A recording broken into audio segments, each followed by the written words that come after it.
Okay,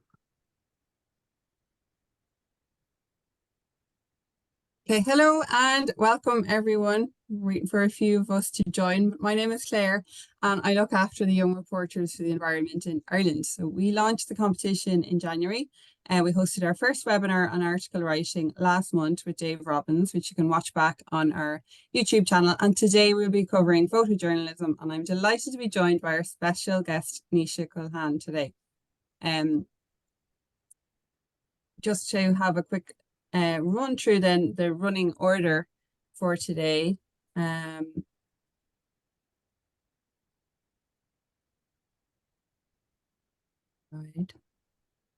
Before we get started, just a quick note on some housekeeping that this webinar will be recorded and made available for the duration of the competition. So please do post any comments or questions into the chat as we go along, and my colleague Birgit will go through them at the end where we'll have time for some Q&A.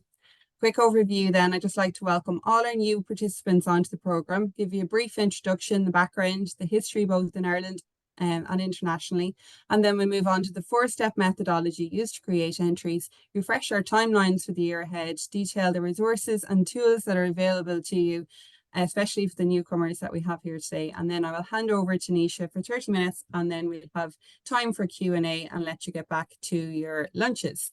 So what is Young Reporters of the Environment then? It is run by the Foundation for Environmental Education based in Copenhagen, which, as many of you know, is the parent body for Green Campus, Green Schools and the Blue Flag programme.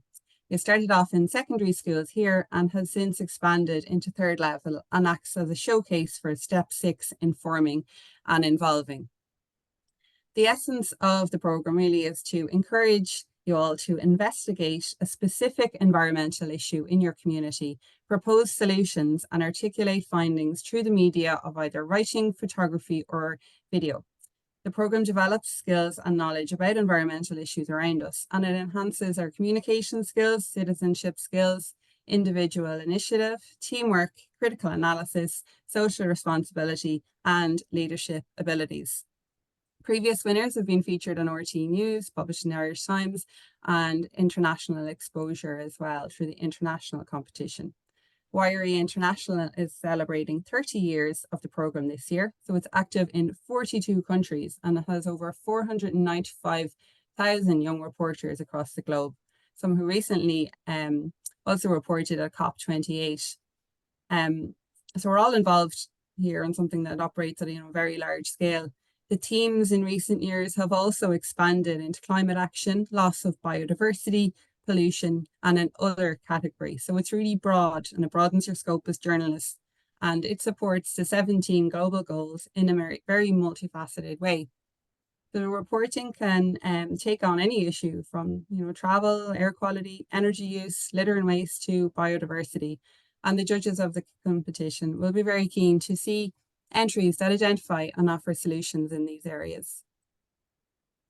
So on to the 4-step methodology then. It's a simple tried and test method where participants identify an issue in their locality. It can be on school, on your college campus, at home, or at a city, regional or national level. The scope for this, as I said, it's very broad. You investigate what is already out there, see what's available on the internet, go and do your own research, go out and do interviews, carry out questionnaires, whatever you feel comfortable with. Get as much data and photos as possible. And then secondly, research a solution. Again, this scope is very broad, from desktop analysis, data collection, quantitative and qualitative in the form of interviews. So kind of your hypothesis testing stage. See what's already been proposed by experts, what others have said, go out and listen to as many debates and opinions to make your own informed opinion, and use your own photos of solutions that are lying around. The purpose of highlighting these initial 2 steps is to focus on the importance of critical analysis and the rigor in the journalistic process. The 3rd step then involves creation of your article, your photograph and your video that communicates these ideas. And then the final step is dissemination. And it's a really important aspect, and it's how you communicate your report to the world. So it can take the form of campus bulletins, newspapers, social media groups, forums, local media, even as far as RTE. So it's part of the judging criteria and this will count towards the competition as well. And we'll speak about that in a little bit. We'll also be doing our own part in promoting our entries via our social media channels and our exposure page, which is designed specifically to highlight journalistic content. In terms of resources then are available to you, we're very keen to provide the skills and the knowledge to help create good entries that will stand to you in the long term.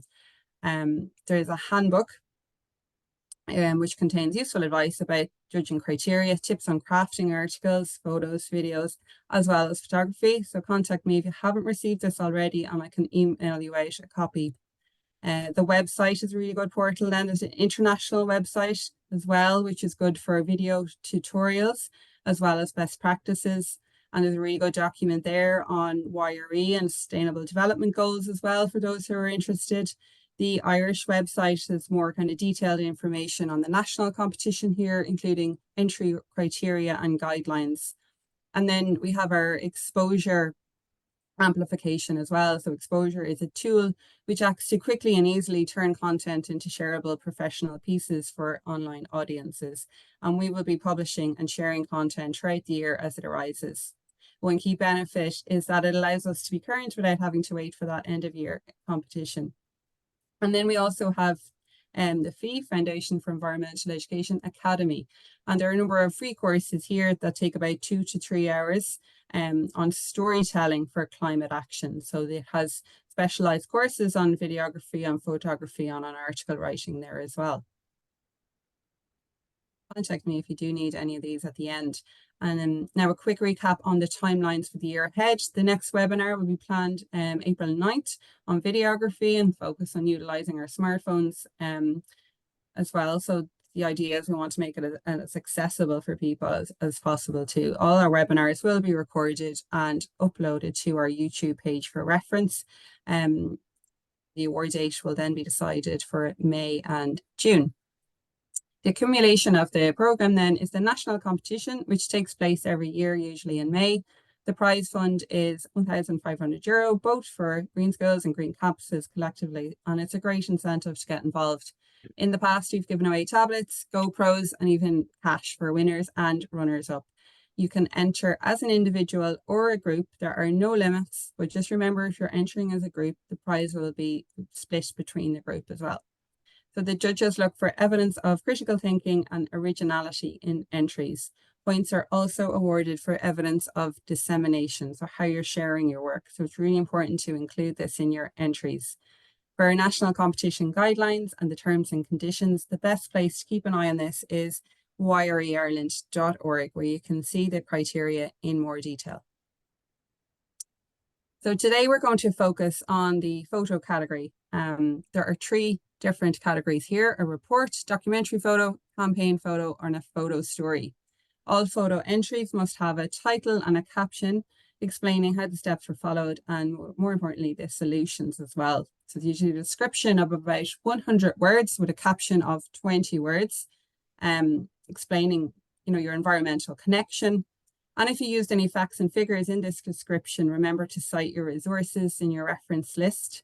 Think about whether your photo addresses historical, economic, social, or political implications of your topic through an environmental lens. Think about whether your photo shows a link between local and global issues or events. And if you're editing, ensure that the reality of the subject is still the same. So include who you shared your photo with and where, because again, that dissemination is really important. And the formats are usually JPEG or PNGs, and they are just emailed into the YRE email address. Full criteria can be found again on our website. And have a look at previous winning entries on our exposure. And you can also have a look at the international page as well. I have a few examples here of the international winner last year on the single photo report. So this one captures kind of real life in action in a journalistic manner. And this image, Victoria from Mexico, depicts the impact that climate change and drought is having in her locality and the impact on her local river over time. And you can see here that picture really does paint 1,000 words there. And another example here is the single photo campaign, one that's been purposely staged then to make an editorial point. So the caption is a really important part of entry process too. It gives participant an opportunity to provide context and commentary on your work. And you can see kind of subtle differences between the two there.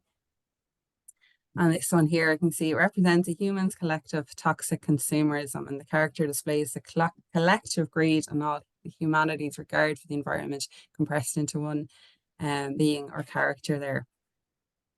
And then the final example I have here is the photo story. This was from the Dominican Republic, and their captions: reduction of carbon dioxide emissions through crafts with recovery materials. So how one of the most accessible and practical ways for homes and schools is creation of crafts which useful materials aligned with the 3Rs and circular economy, and reducing, reusing and recycling.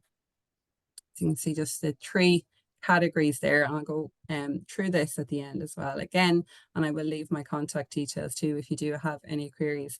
But I am really keen to just hand over to Naoise now, because he has so much vast experience working in press, public relations, corporate and commercial photography, and has built his reputation for the quality, style and unique images for both national and international campaigns, and his work has been published across multiple mediums. So thank you very much for being here today, Naoise, and I'm just going to stop sharing my screen there. Over to you. Thank you. Thanks, Claire. Let me just share my own here.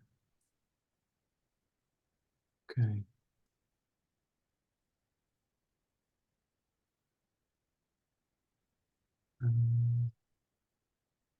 There's that.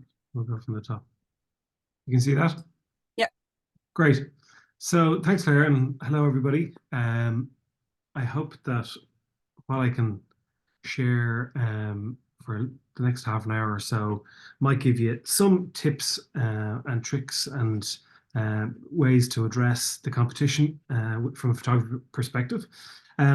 So just to get right into it, what is photojournalism? So essentially, as Claire mentioned, when you've had the writing webinar already, you're going to have the videography one, and photojournalism is really about communicating a story through photographs. In essence, you in theory, you'd love to think that by somebody looking at one particular photo or a series of photos together, they would be able to understand exactly what's going on, what without even having to read any written word. Obviously, as part of your competition, there's a little bit of a caption, and context is always great because it can set the scene, or it can give people an understanding of where it is, what it's about. But in essence, the photojournalism is all about communication through the photographs. So it's usually published from a news perspective in newspapers, news media, online, websites. I mean, everybody's getting their news from different sources now, but I suppose the one thing, and this year with elections and even this week with doctored royal photographs, you really have to try and have you have to try and find your news sources from the most reputable places, and so that, because anything doctored, anything not kind of contrived in any way, can obviously give off a completely different meaning and is not factual at all. And photojournalism is all about the facts. There's no doctoring involved. There's the ethics of journalism, whether it be print or television or photographs. The ethics apply across all mediums. So you really have to be accurate and comprehensively accurate. I mean, I think I think this morning I heard a bit of commentary about, for instance, the royal photograph, that they had to come out and say, oh yeah, well, we manipulated that photo in a certain way, and all the agency websites and like Reuters and AP and PA and all these news providers had to pull that photograph from their system and say, look, this has been altered. We cannot stand over this anymore. And you taking a photograph, or for instance, like even in this, picture of a sunrise, if you said, oh well, look, God, actually the sun would look better over here or over, and you can't alter that from a photojournalism from a point of view. You have to shoot it as it is and be a true representation of what you're trying to demonstrate. Um, there are obviously exceptions to adjustments. Um, a little bit of brightening here, maybe balancing horizon line, which might be more prevalent in something like this. Minor little brightening or contrast, but nothing that's going to alter the photograph so that the original photograph looks completely different. I'm a member of the Press Photographers Association of Ireland, and so it's very strict in terms of when we're entering awards. You have to send in the photograph that you want to enter, but you also have to send in the original photograph, the original untouched file, the image that comes straight out of your camera, so that if there's any questioning by a judge of maybe, is there anything, do they see something unusual in it, or do they see something that they think shouldn't be there, they can immediately cross-reference with the original photograph and then see, oh no, that's the way it was, or it was an unusual scenario, or whatever the thing may be, so that all those standards are upheld at all times. And it's the same across, as I say, whether it be the written word or a photograph, the same ethics have to be adhered to. So what I might just there's a couple of links here, which obviously will be on the YouTube feed. So you've got the Press Photographers Association of Ireland, as I mentioned, which is a great reference for news photography and photojournalism photography in Ireland. We recently had the awards just last month, and in that there are environmental categories and winners, and also on the site there's the last 4 or 5 years worth of work, and the exhibition is going to be going to the Dún Laoghaire Library, the Lexicon Library, in the coming months. So it's a great opportunity to just see imagery up close in big print, and see what the how it can impact and document the year as it was, from a press perspective. Other great examples, which are worth checking out: World Press Photo, which is similar to our organization but on a global scale, and would obviously have a broader spectrum of subject matter in terms of cross continent, and with that you're going to have all sorts of struggles, whether it be Middle East or Ukraine or famine or any wars or anything like that. So it's got a really broad spectrum, and within that there are lots of environmental categories, and ones that could be a good focal point to check out. And National Geographic being the third one there, an easy follow on Nat Geo Your Shot, which is kind of it encourages people to send in their photographs with a little bit of a story, and they're kind of published. So you kind of get a real broad spectrum of people on the ground, because in this day and age, you have your citizen journalist, anybody with an iPhone, and a way of telling a story can doesn't necessarily have to be working for a publication or whatever. We're once you have those tools, you can tell the story. So there's ones to keep an eye on. So I just thought I'd show you a couple of pictures of mine that might give you an idea of some standalone photographs of the environment, which could be interpreted from your perspective depending on the type of story you're doing. The next few are from Chad in Africa, where Drought was a major issue. As you can see, it's pretty much built in the desert. This is essentially a village. So every little circle there is a little um, hut and a boundary within that hut. And obviously they they're close by each other, family members, whatever it is, and that's a village. And when you're flying over that area, you might see one of those every 20 minutes, and this appears, and it's essentially just like a village that we would have, but on a very basic level. Trying to access water is obviously a crucial, and with climate change, a massive issue for them. You can see on the left the kind of just the dried out riverbeds, which are everywhere in the dry season, and they leave these incredible patterns on the ground. But and then on the ground, the lady on the left, who the constant struggle was water there and access to it. You can see the top shot of the children with their huge big drums off to collect their water on the donkeys. um, and they would have to, as we could see, because we were traveling between, across the country, traveling really vast distances in temperatures in the 40s, really, really hot, kind of stifling conditions, and trekking to do this as whether it be for a few people in a village or whether it be just for their immediate family. They might only be able to do this, um, once or twice a week. Because they might only have access to it.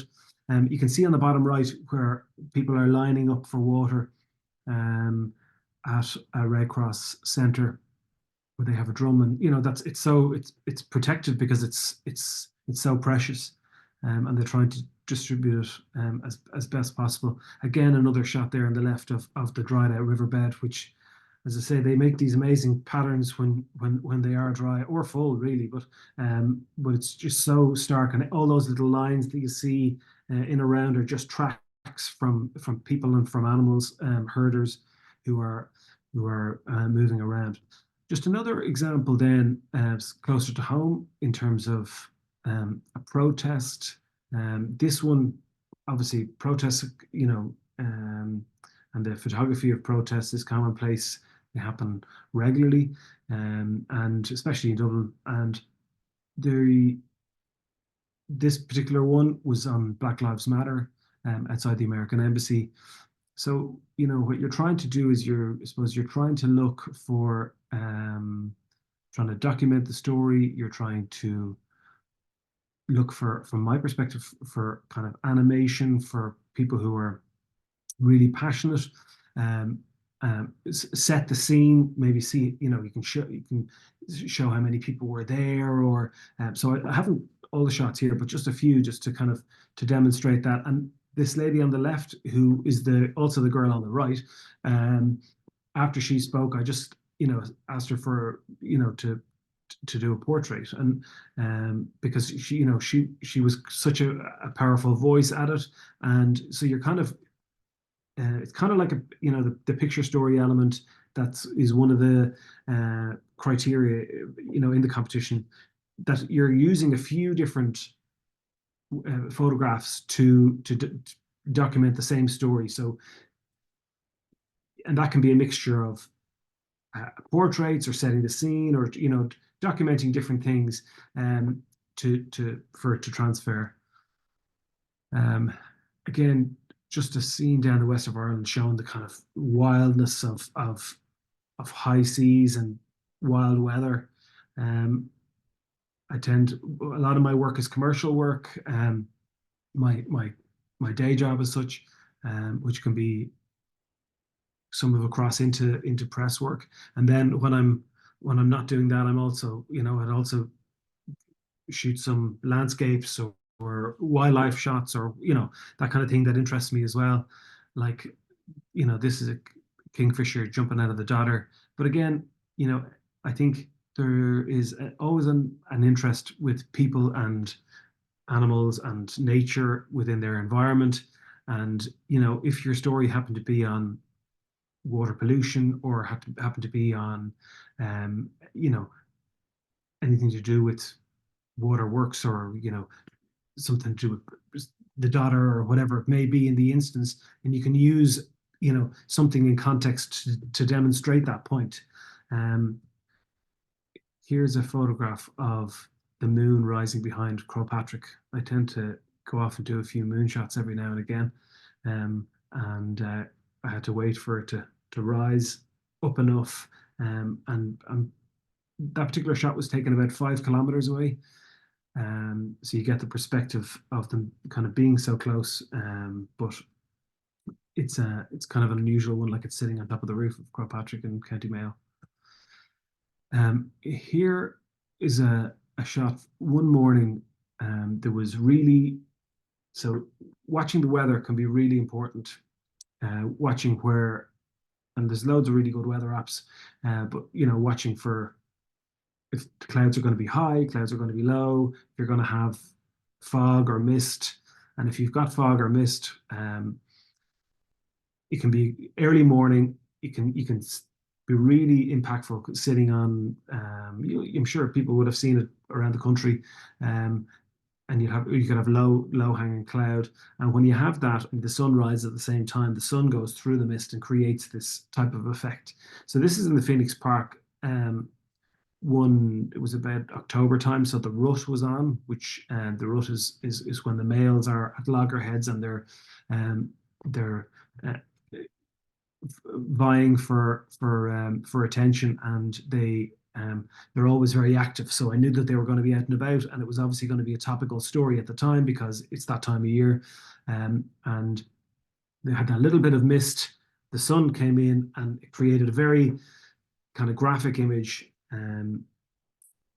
quite close to home. So just in terms of whether people have perceptions of what's the best camera to have, I've got my normal DSLR here. I've got my iPhone, and really, I use a drone as well quite a bit on different scenarios. But really, and it's been said before, and it will always be said, the best camera you have to have is the one you have with you at whatever time. I would say use it at its best quality.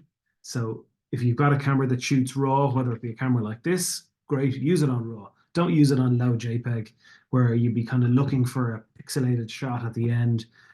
Even on an iPhone, most iPhones are set to have a JPEG setting, but in fact, if you go into the settings in an iPhone, you can go right in and you can change them to shoot RAW settings, and it gives you massive quality. Now, I will say you will chew up your memory on a phone pretty quickly, but if you even do it for this project and you set it, you really get so much more range, afterwards. If you wanted to kind of give it a little brighten or do little adjustments to it, it doesn't get really distorted.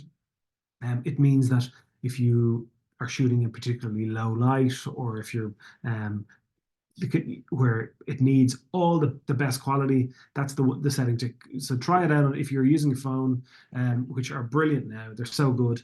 I think there should be usually a better setting than is the standard one. So I think worth checking that out. So I just thought I'd show a couple of. Here's the snow last week in the Phoenix Park. I just happened to go up that way, and I said I'd bring. I had a long lens because I was going to see if the deer are around. I had my phone. Here's the phone. Quality's there. It's got lovely detail.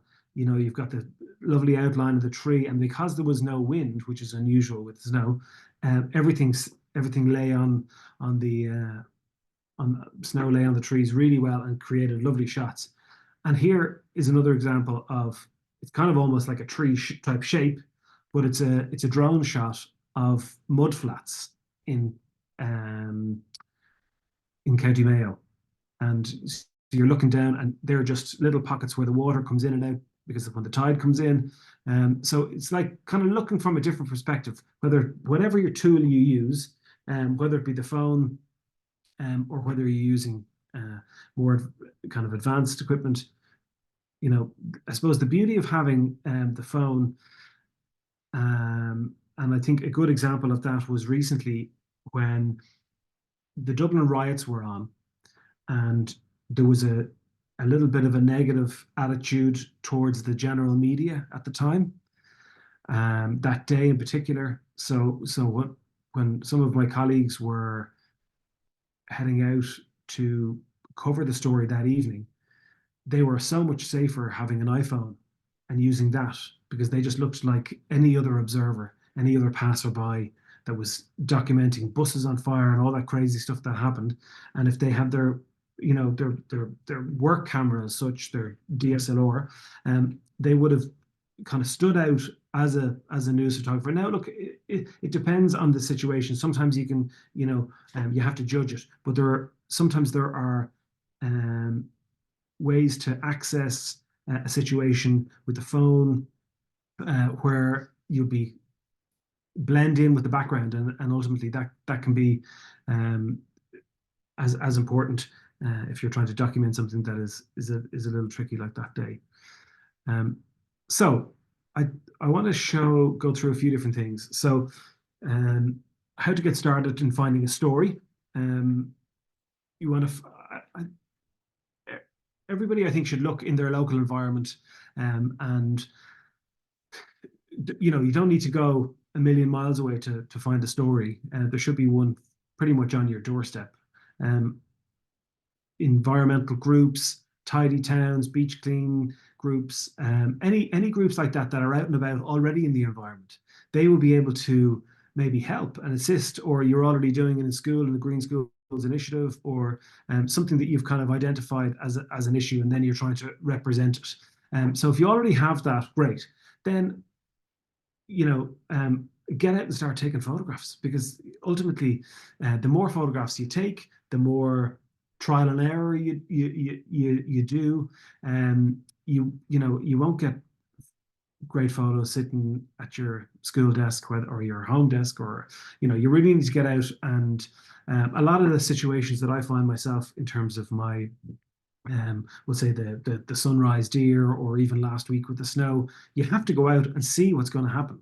You really have to try and make an impact, in terms of a bit of effort rather. And by doing that, another shot will come, and another shot will come, and you'll see something else that's going to happen, and over time you get used to kind of almost predicting what's going to happen, and those ideas generate.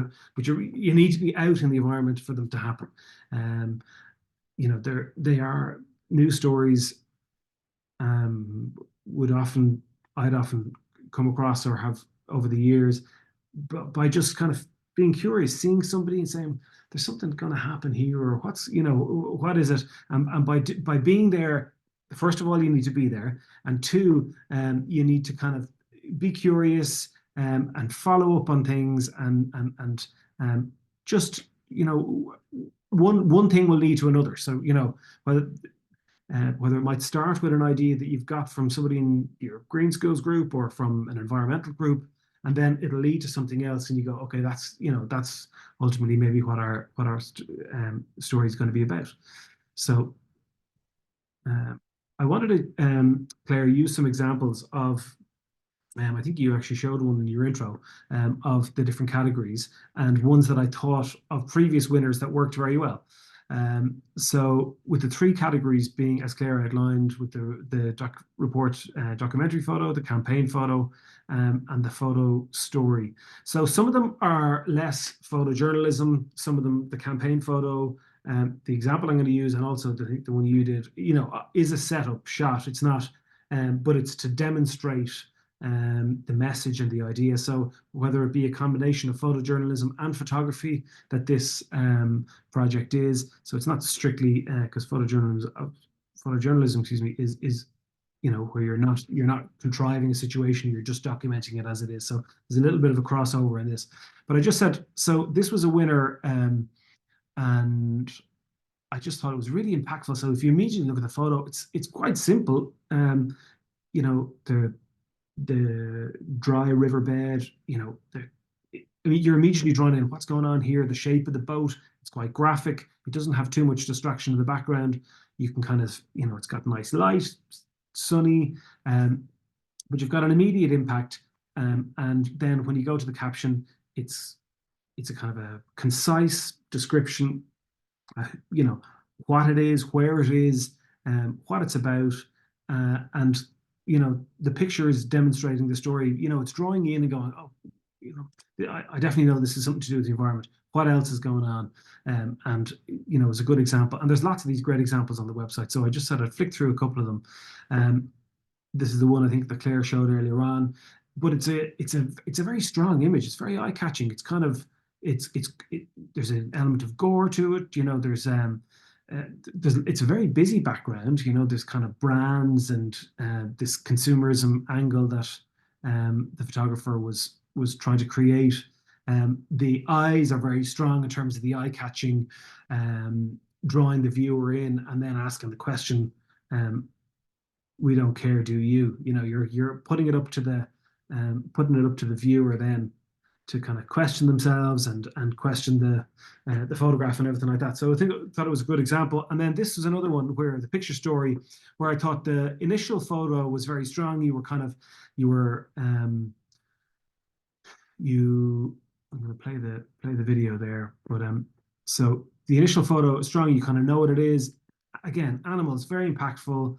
You've got good text, kind of where it gives you a little bit of context of who, what, where, when, and then you've got a kind of combination of some nice detail shots, some shots of the people working, and then obviously important at the end is your reference points where you got the photographs, the information, all that kind of thing, so you can stand over that afterwards. So a good example on the website, and there's lots of them there. So you could work off the basis that there's the examples like this kind of obviously are award winning, and exactly what the judges are looking for. So a little tip: clean your lens. The amount of photographs I'm sure you've all taken, and then you kind of say, why is that all hazy looking or smudged? It's so simple. It's the exact same if I'm using this camera, if I'm using this camera. First thing I do is look, is the lens clean? Because if it's got a thumbprint or anything on it, it immediately makes the photograph all look warped. And if you're in a competition and it's down to two standout photographs, so one is, if it's down to quality and composition and all other things, you obviously want yours to have the best quality, and you want it to have to be as clear as possible. So a little bit of technical part. So you've taken some photos, and then you're looking at a composition. So here's another photograph from that morning in the Phoenix Park. So as you can see from this, I was trying to slowly encroach in this without scaring the deer. I liked the framing of the tree and the shape, but there were some things in it that I wasn't able to get close enough at the time that I wanted to leave out. So I'm just gonna I've done a little video of me cropping this. So as you can see, there's some chimneys on the left, or one chimney and a monument of some description that aren't really adding to the photograph. There's the sun at the top, which has kind of become a little bit of a flared effect and is kind of too blown out. So what I want to just get rid of it. This is the more impactful. It's more graphic. It's got the same tones. It's got those warm tones and that hazy sunshine that was coming through. But I don't need all the other bit. So this as it was too wide, and then trying to narrow it all down. And there is a little bit of play in this, and whether you're doing this, this particular example, I used Lightroom, which is a photo editing software. There are lots of versions, but a crop tool you'll have on anything. You'll have it on a Preview, Apple Preview, or if you're using a PC, any of the photo editing software. That's a kind of a fairly basic thing that you can do, and you can see how much more impactful and graphic it is without the distractions. So then I wanted to just show you other example. While the photos I'm using today aren't going to be all geared towards the competition as such, I hope will give you examples of technically the way to maybe look at it, or the other, other angles to approach it from, whatever the subject matter may be, whether it be a person, or whether it be, in this case, a frog, or whether it be, you know, any other circumstance that you come across. That so when I was looking into the pond, you're looking straight in, but that's what you see. But it's kind of flat. It's kind of hard to see the frog. It's kind of, there's lots of other busyness going on in the photograph. So what I kind of decided to do was, and this is iPhone, viewing standard. There's no, you can get in really close with an iPhone, and as close as I would have been getting in this instance. All I did was go lower for that. So same scenario, but you're getting right down at their level. So the subject matter's level, and whether that be a person, whether it be a subject matter that you're trying to demonstrate to photograph, anything like that. If you're looking at it flat or looking at it down, and it just looks, it's not standing out.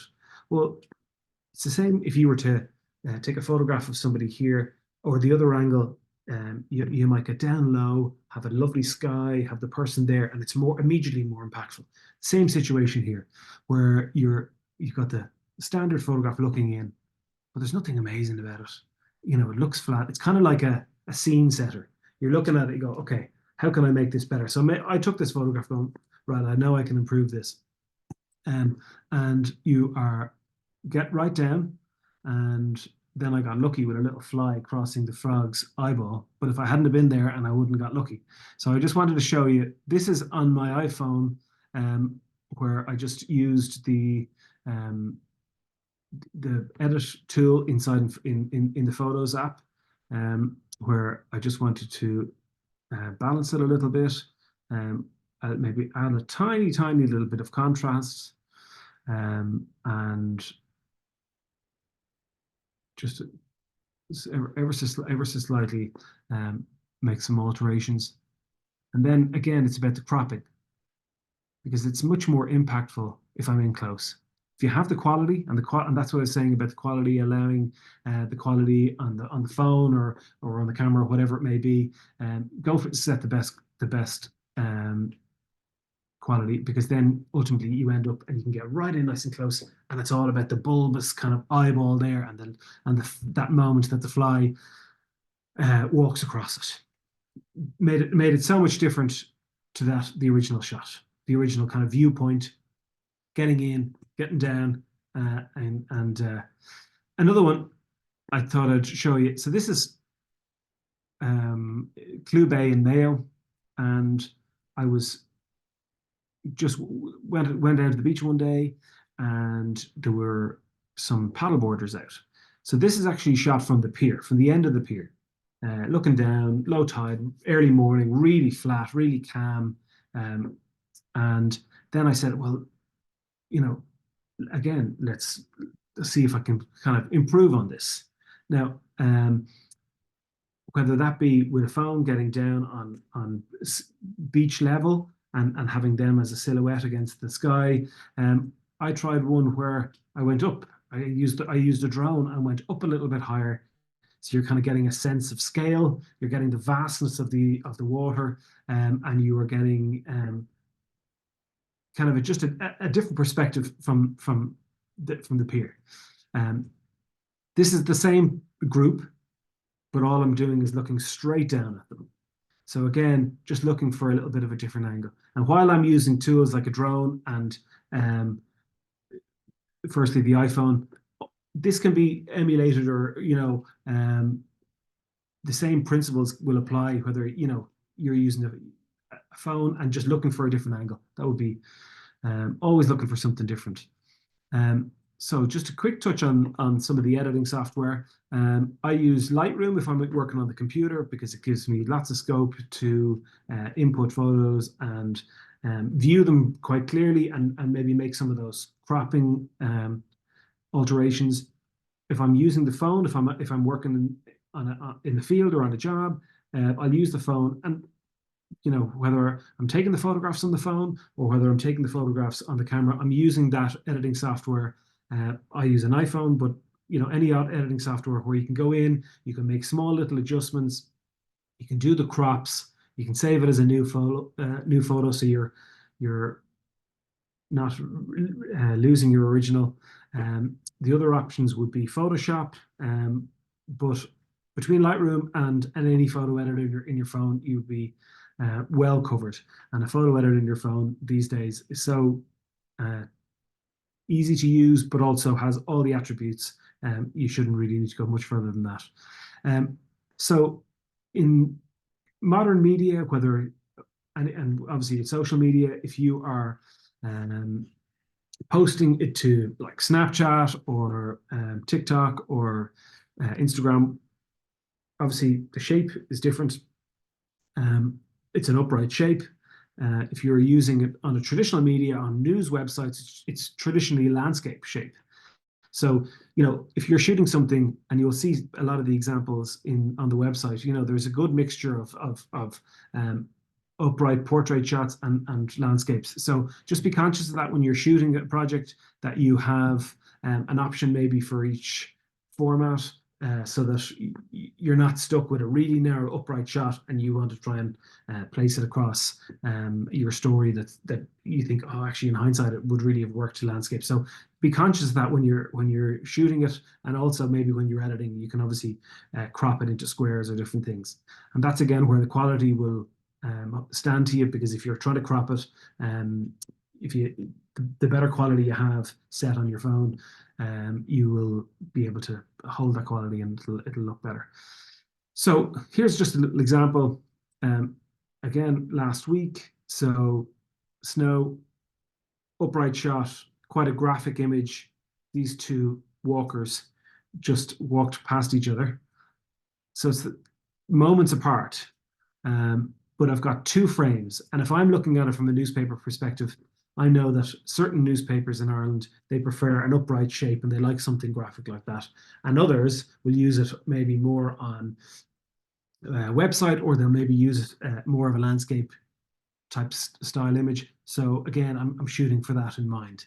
So it's there's not one maybe better than the other, but you're serving two different purposes and two different masters when you're giving options like that. So just in terms of the captions and the ask that you need to do, the basics for captioning a photograph, if I'm sending it into the newspaper, and I would even saying it to my clients, if they're giving me information about the subject matter or whatever the event was. So the kind of who, what, where, when. So who was it? What's the nature of what you're trying to demonstrate? Where is it? Is in Ireland? Is it in Dublin? Is it in North Dublin, South Dublin, wherever it may be? And when was it? So if you're saying that you're showing like the example earlier with a dry riverbed, in South Cork, and it was it's going to be summertime because it's dry, and when. So you're kind of you're trying, and the impact that maybe that might be having on the environment. So you want to try and get all those information in, but you want to try and make one. It's got to be accurate, and you can't be making it up after the fact. You got to know. You have to have your facts straight. You got to credit your sources. That if you're finding out who that information was from, and try and keep it really concise, so that you're not kind of boring the viewer. This project is obviously photography, so you're really trying to demonstrate as much as you can with the photography, and the caption is really to kind of put a little bit of context around it.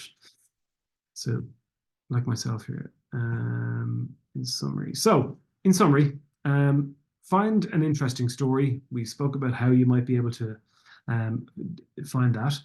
Look for an impactful photograph. And if I don't know how many of you have access to a newspaper, or even if you're passing a newsagent and you see there's a reason an impactful photograph ends up on the front page of the newspaper, because it wants to draw the viewer in. if you open a news website or Irish Times or Independent or any RTE or whatever, and you look, there will be an impactful photograph there for a reason to highlight the story, so that immediately when you look at it, you're intrigued and you're looking for a way to figure out more about that story. Um, to be conscious of your composition, your depth of field, and your rule of thirds, similar to the example I had of the deer in the Phoenix Park with the tree. So I was eliminating and creating that shape where the deer was down the bottom right hand corner of the frame, and to draw the eye in. And there are lots of different versions and examples of that, which you can kind of look up if you have more queries on the rule of thirds. Again, write a concise caption and enjoy it. And I think if there's anything else, then Claire, I'll if there's any questions. Okay, thank you so much, Naoise. That was so informative and fantastic tips there and advice for all three categories there. And I just like, wow, some of them shots that you took on your phone, it's really hard to believe that they were taken on a phone. And just really goes to show that we don't always need the technical equipment, and this competition it is accessible for everyone there. And what you said is so important too, and how it can also keep you safer, but it also can take a more natural Yeah, photograph as well. So absolutely. I think we have your question there in the chat. Yeah, there's a question in the chat, but you might have answered it already. But Carmel Ann is asking, when utilizing the digital camera, what process or app do you use for the minor adjustments, for example, cropping? Yeah, so I think I've probably answered it already. Yeah, on the phone, the just the Apple Photos. I use an iPhone, and it's more than capable of doing any of those little adjustments. I suppose the important thing is making sure you have a good photograph and a good quality photograph. If you're trying to crop something and cropping it too much, then you'll be left, with something that doesn't have the enough quality. But that would be the only thing. Yeah, and if it's on a desktop, I use Lightroom, but on a phone is absolutely perfect. Thanks, Nisha. Claire, I think there's one. Nadine said they had to leave, but they thought it was fantastic. Thank you for the opportunity to listen. And then I have Kira, which is probably a question for you, Claire, if there are any more webinars being hosted in the future. So our final webinar will be on videography with Eleanor Mannion from RTE, and that will be on the 9th of April at lunchtime as well. And again, it's a Tuesday. And then the competition deadline will be the end of April, 26th of April then as well. And I just see there's also a question, can a student enter more than one entry? Yeah, because there's different categories, and also you can have more than one student enter together as well, as I mentioned too. Yeah, and I see Proncius there saying thanks a million, Proncius. I think we are going to request a picture from you with your fantastic Clean Coast group. I'd say there will be a fantastic entry coming from Middleton. I look forward to seeing that. And that's it. There's no more questions in the chat. Okay, well, if anyone thinks of any questions, or anyone who's, I know there's a lot of you who'll be watching this back later on, do feel free to email me directly.